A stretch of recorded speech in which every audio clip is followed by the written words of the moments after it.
guys, welcome back on the channel. On today's video, we're gonna go through the development of units of armor, of soldiers, of weapons, of shields, in the span of the 4 centuries of medieval era. We're gonna start from around the Dark Ages, around 1000 AD, go to the Barons' War, early Hundred Years' War, late Hundred Years' War, and Wars of the Roses. We're going to use photos of miniatures that I have. I think it's easy to see it that way, and we're going to see the development. I'm not an expert in medieval weapons and armor, but I think with the photographs and based on the excellent sculpts from different miniature manufacturers, and obviously their historical accuracy, we can see, at least with a simple deduction and clear eye, how these armors developed, and maybe get into an interesting conversation on the comments of the video.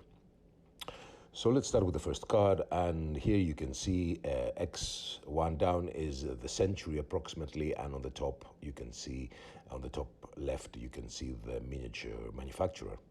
So we have here a Dark Ages Viking high commander, noble.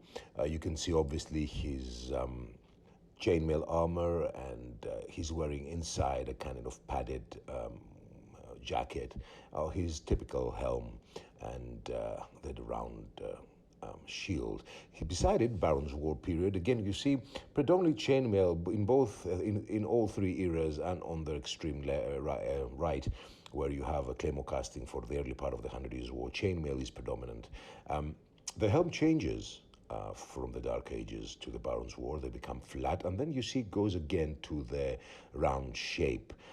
This is quite interesting to me, that while the armor developed, the helm went back on the shape of the Dark Ages, probably because of the weapon sliding sometimes and helping avoid hits by making shapes like this that I read some time ago.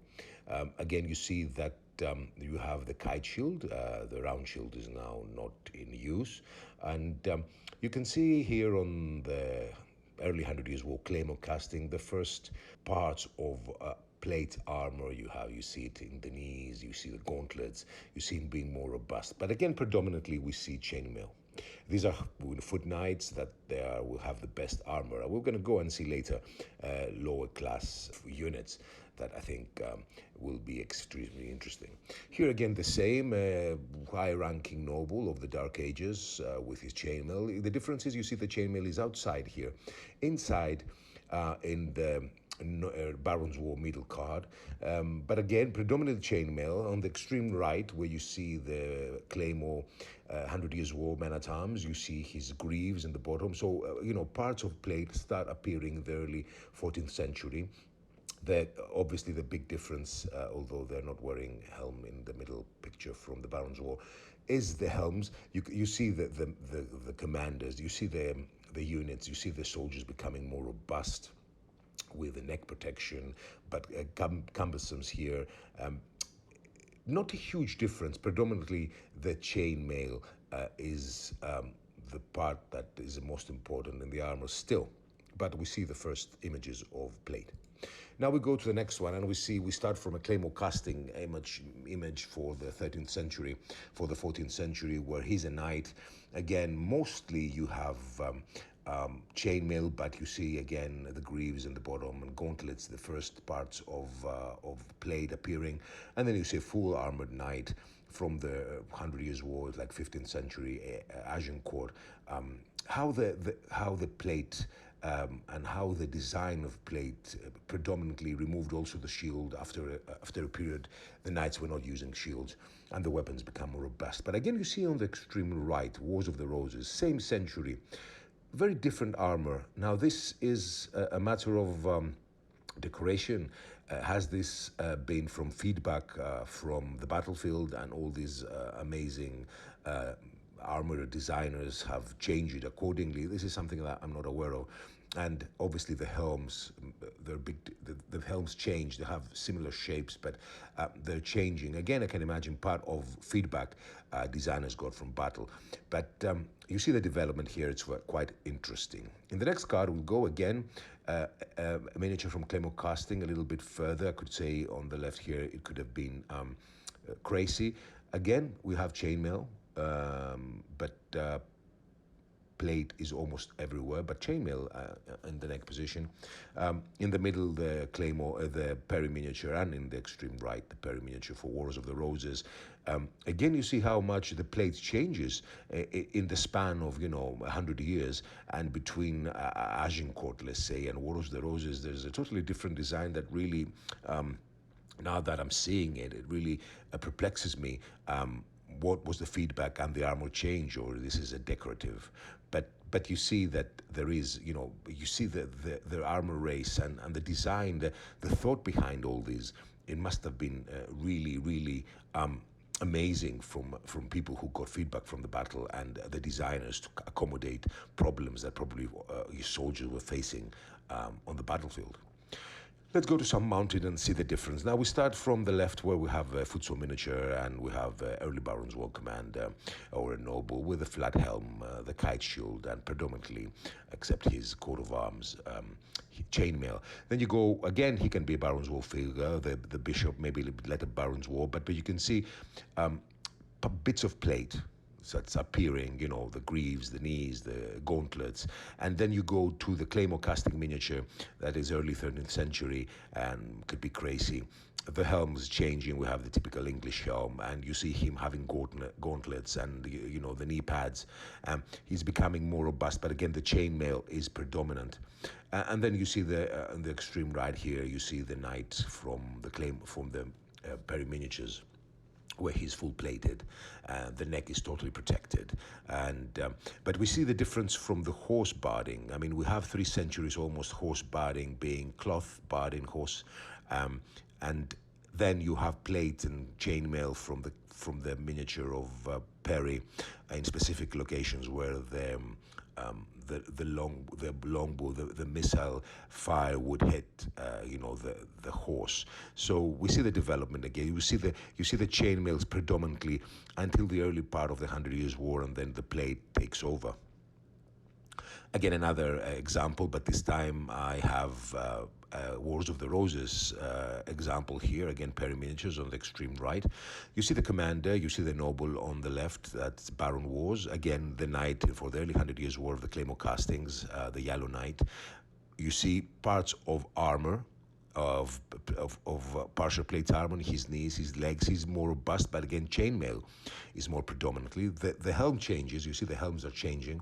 And then you go to the third card where you see the 100 Years' War mounted knight with full plate armor. But you see the difference between Wars of the Roses and the 100 Years' War knight, like Agincourt or Verneuil. A small, not a very, very big, let's say, time difference, but a really different design. And this is something I really would be interesting to know, why the design changed so much and what was the feedback that the designers got from the battlefield. That plate armor that looks for the 100 Years' War here, very looking, very well designed and good protection, changed dramatically, and especially the helms. The flat helm, as you can see here from the Baron's War noble, is just obsolete now. In the next card, we'll go and see some longbowmen. And let's see here what I've been telling to you many years now, that there is no difference at all, almost. You can see that the footsore miniature for Baron's War and the Claymore Casting miniature in the middle for early part of the 100 Years' War are almost identical. They were more expensive or more rich longbowmen could have founded, gubbensums at their last were wearing, leather protection or some heavy cloth. And in the extreme right, where you see the Perry miniature, that's the 15th century longbowman. Obviously, he's more robust. He has gambesome, but again, not a huge difference. Obviously, you could imagine that during the latter part of the 100 Years' War, the longbowman could find more plates here and there or gubbinsoms, and they were more robust as a number. But in general, you would have longbowmen in the Agincourt period over Verneuil, like end of mid-15th or early 15th century. That would look like the footsore and claymore casting longbowmen. So what I've been saying that the lower born units didn't have, and this is a span of approximately 200 years, not much difference. Here again, another example, I want to show you a Vetrix miniature, like at 11th century longbowmen, archers, let's say these are, I can imagine, Saxons or Vikings. And here you have a claymore on the right, where you have English longbowmen. Again, obviously there's a difference. You have the protection of the neck, and the helms are different. But in general, if you go into too much detail, there's just a different type of clothing, maybe more robust for the longbowman, but again, very lightly armored. In the next card, we see crossbowmen, and we see something similar here. We have the footsore miniature of a crossbow. In the center, you have the claymore casting. On the right, you have parry, a span of 200 years. And you see there is not much difference. Obviously, what I was telling you about, if you see the parry miniature here that I'm highlighting, you see bits and pieces of plate that these crossbowmen could find in the battlefield. I'll use it, and that's why their armor was very different from each other, because somebody could find a greaves, somebody could find gauntlets maybe that they could be used, somebody could find some knee pads. But in general, their armor, let's say, it's basically clothing. And I think obviously there is an improvement on the crossbow, and this is a heavy crossbow you see here on the parry miniature side, and the others could be a bit lighter. But again, if we exclude the crossbow development, the armor, I mean, it's quite simple. If we go to the next one, we see some normal foot soldiers. We start from the 10th century, 11th century. Okay, very simply clothed, simple clothes. And then you see for the footsore miniature of the 13th century, it's the Baron's War, and the claymore miniature, you see the same thing. And even the parry miniature, these are, you see chainmail, if you can find. The helms similar. You see they have gubbinsoms all, and basically heavy padded clothes. There is not major difference. I don't think anything except the helms. Obviously, that the helm of the Baron's War unit, the footsore, is different. But again, you don't see a huge difference in development in the lower classes. Let's go in the next one and see another example of a pavisser from the 15th century, of claymore man-at-arm of the 14th century, and another man-at-arm from the 13th century from footsore. Again, you see this footsore miniature has his chainmail and clothing. You see how a little bit the helm changes, but again, fully padded clothes, fully padded armors, leather pads, and or gubbinsoms for all. Nothing really different. Obviously, the weapons will change and will become more robust, but nothing more. In the next, we see some type of sergeants, and I think they're almost identical. If you see the Baron's War from the left, and then you continue, these both in the middle are claymore castings from the 13th, 14th century, early 100 Years' War to middle, and then you have a pavisser who was the later part of the 100 Years' War. I mean, except the design, obviously, and the style of the miniature, that's from different manufacturers. You don't see anything extremely different.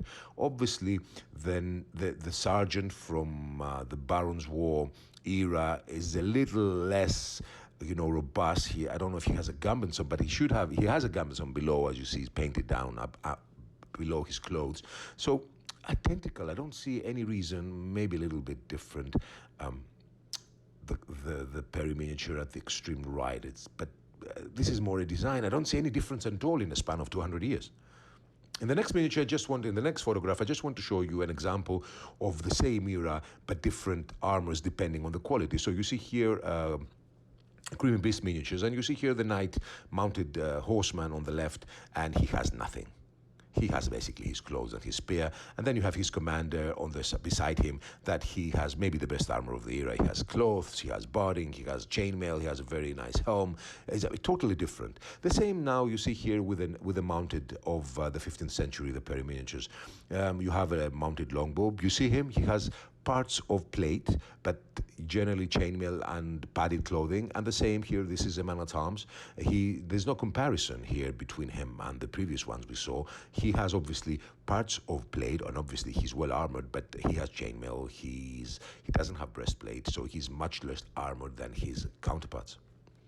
So this is from me, guys. This was a very quick video to show you how I believe that, well, with photographs, with I think good photographs of my miniatures, and based on the designers of these miniatures, the sculptors who follow historical accuracy, what was the development? We see predominantly chainmail and plate taking over from the early part of the 14th century, but we see a really sophisticated design, you know, based on feedback from battles. These armorers were really working on improving and weapons and armor and helms. But in general, I think chainmail was a predominant part of the armor and gambensoms for a long time. For the troops that are low-born, I don't see any major differences. As we deducted from the photographs, basically you can use any of these troops for any years, and this is a span of almost 200 years. So quite interesting to see how the poor were equipped in comparison with obviously the high-ranking nobles. So this is from me, guys. I'm hoping for many comments in this video, and I know I have friends of the channel who really have a lot of knowledge about this. I will be very interested to hear your opinion. I hope you found this video interesting. Thank you so much for watching. Have a great weekend, and bye-bye.